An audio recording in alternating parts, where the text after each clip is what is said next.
মহানবী হজরত মোহাম্মদ সাল্লাল্লাহু আলাইহি সাল্লামের দৌহিত্র ইমাম হুসাইন রাদিয়াল্লাহু তাআলা আনহুকে বাঁচাতে যুদ্ধে যোগ দিয়েছিলেন একদল হিন্দু। কিন্তু প্রশ্ন হলো, ইমাম হুসাইনের হয়ে হিন্দুরা কেন যুদ্ধ করতে গিয়েছিলেন? কারণ হলো, স্বৈরাচারী ইয়াজিদ যখন ইমাম হুসাইন রাদিয়াল্লাহু তাআলা আনহুকে কারবালার প্রান্তরে সপরিবারে মেরে ফেলার চক্রান্ত করছিল, তখন তিনি বিশ্ব মানবতার উদ্দেশ্যে আহ্বান জানিয়েছিলেন, হালমিন নাসিরিন ইয়ানসুরনা, অর্থাৎ কেউ কি কোথাও আছেন যারা আমাদের সাহায্য করতে পারেন? সেই ডাকে সাড়া দেন সুদূর ভারতের রাজা সমুদ্রগুপ্ত।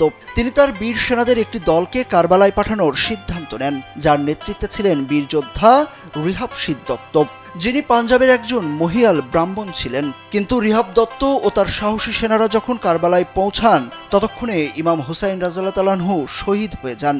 তখন ক্ষোভে দুঃখে ভারত থেকে যাওয়া ওই সেনারা স্থির করেন নিজেদের তরবারি দিয়েই তারা নিজেদের শিরচ্ছেদ করবেন।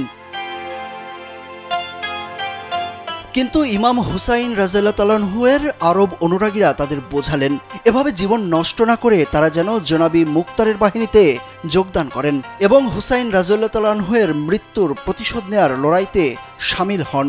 রিহাব দত্ত তার বাহিনী ঠিক সেটাই করেছিলেন এবং পরবর্তীতে ইয়াজিদের বিরুদ্ধে মরণপণ যুদ্ধ করে নিহত হয়েছিলেন।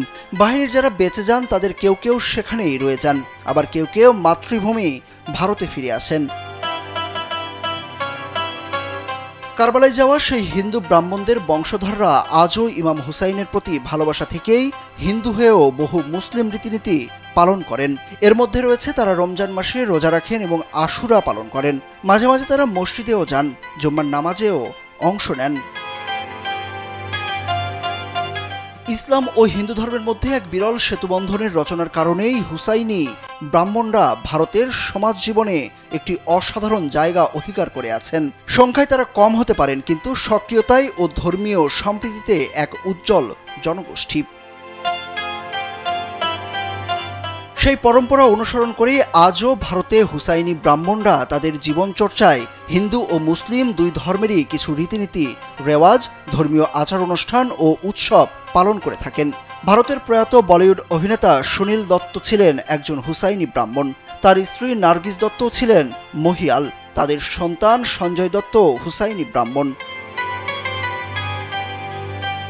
হুসাইনি ব্রাহ্মণরা একটি গর্বিত বীর বংশের সন্তান। সেই গল্প তারা বাপদাদাদের কাছে চিরকাল শুনে এসেছেন। অনেক হুসাইনি ব্রাহ্মণ পরিবারই সেনাবাহিনীর সঙ্গে যুক্ত এবং তাদের ছেলেমেয়েরা ক্যান্টনমেন্টের মন্দির, মসজিদ, গির্জা সমন্বিত একটি উদার ও সহিষ্ণু পরিবেশে বেড়ে ওঠে। তাই তাদের মধ্যে ধর্মীয় ভেদাভেদও খুব কম। সুরুজ আহমেদ, কালবেলা।